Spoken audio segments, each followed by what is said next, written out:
So, quick look at the Insight G2 pack.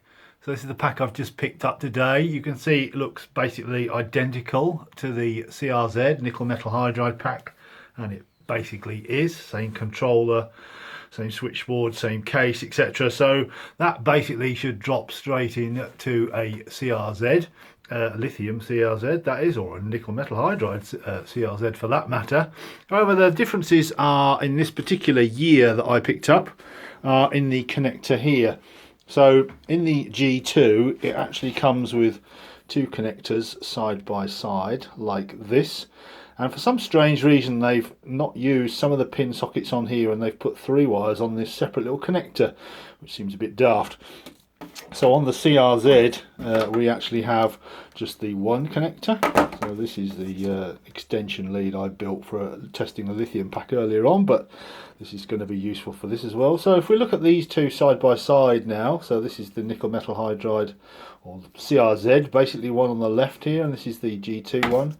You'll see what I've done is I've repinned it very slightly. So I've basically moved three wires that were on that extra little plug, and I've put them into the relevant holes on the vacant holes on the connector here, because it's the same connector as the CR-Z, to bring this connector into line with the spec for on the connections for that connector. The connections were certainly were different on three of the pins, and three of them were vacant on here, and they've been brought out to the extra connector which was on the side. So this is the female, the male side of it.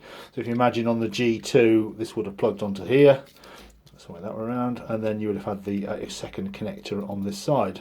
Anyway, so basically the bottom line is I've done away with that, so I've put all the pins into the correct place on here, so that this should now plug straight into the CR-Z harness, and I'll use my extension here. So basically I shall plug this on here, I can do it like so, and then that will reach down into the corner under the subwoofer, because I'm not actually going to bolt this all into the car, I'm just going to plonk it in the back.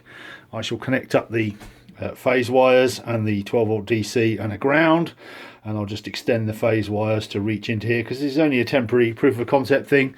This is just to see whether the lithium CR-Z will accept this pack without giving any error codes, and in fact whether it thinks basically it's just got a normal battery in place, because this might be useful for people who have got the lithium BMS board problems and are unable to get a new board, or the lithium pack dies for whatever reason.